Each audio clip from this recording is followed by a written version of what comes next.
الرحمن الرحیم۔ ناظرین محترم السلام علیکم ورحمۃ اللہ وبرکاتہ۔ ناظرین محترم، آج ہم سماعت فرمائیں گے کہ بعض لوگ نماز ادا کر رہے ہوتے ہیں، وہ دل ہی دل میں قرات کر رہے ہوتے ہیں۔ یاد رکھیں، دیکھیں قرات کرنے کا طریقہ کار یہ ہے، فقہاء کرام ارشاد فرماتے ہیں قراءت کی تعریف یہ ہے کہ دیکھیں ہر حروف کو دوسرے حرف سے جو ہے یعنی کہ واضح کیا جائے، مخارج کے ساتھ ادا کیا جائے اور اتنی آواز سے قراءت کی جائے کہ انسان کے خود کے کان سن لیں۔ اگر انسان نے اس طرح قراءت نہیں کی تو شرعی اعتبار سے یہ قراءت کا فرض ادا نہیں ہوگا۔ یاد رکھیں قراءت کرنا یہ نماز میں فرض ہے۔ اگر ہم نے اس طرح قراءت کی جیسے بعض لوگ کرتے ہیں کہ ان کے ہونٹ جو ہے بند ہوئے ہوتے ہیں اور وہ دل ہی دل میں پڑھ رہے ہوتے، اس طرح دیکھیں قراءت نہیں ہوگی، اور قراءت نہیں ہوئی، قراءت فرض ہے تو نماز ادا نہیں ہوگی۔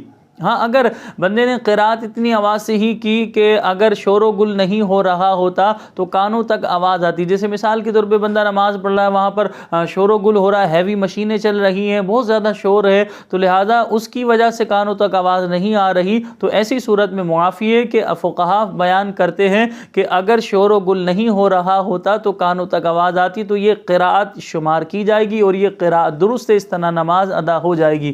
لیکن ہم بتانا یہ چاہ رہے ہیں کہ بعض لوگ اس طرح پڑھتے ہی نہیں، ان کے ذہن میں کیا ایک مفہوم ہوتا ہے قراءت کا کہ ان کے ہونٹ بند ہوتے ہیں، بس وہ دل ہی دل میں پڑھ رہے ہوتے ہیں، اس طرح جو ہے وہ پڑھ رہے ہوتے ہیں، اس طرح دیکھیں قراءت نہیں ہوتی۔ اچھا، اسی طرح بعض لوگوں کی ایک اور مسٹیک ہے کہ وہ قراءت کر رہے ہیں، قراءت تو درست کر رہے تھے لیکن بیچ میں انہیں جماعی آئے، اسی میں انہوں نے حروف پڑھ دیے، تو اب جب جماعی آئی تو اب وہ حروف جو آپ نے ادا کیے، جو قراءت کے الفاظ ادا کیے، وہ صحیح طریقے سے ظاہر سی بات ہے ادا نہیں ہوں گے۔ اس میں بھی احتیاط کرنی چاہیے۔ نماز ایک عظیم عبادت ہے، ارکان اسلام آپ نے پڑھے، ارکان اسلام میں سے ایک رکن ہے نماز۔ اتنی عظیم عبادت اللہ رب العالمین نے شب معراج مصطفیٰ جان رحمت صلی اللہ علیہ وسلم کو اپنی امت کے لیے تحفہ دیا، تو لہٰذا ہم سب کو چاہیے نماز جس طرح شریعت مطہرہ کی ریکوائرمنٹ ہے، جس طرح شریعت مطہرہ چاہتی ہے، اسی طرح ہم نماز کو ادا کریں۔ جب ہم شریعت مطہرہ کی پابندیوں یعنی قوانین کے مطابق ہی نماز ادا کریں گے،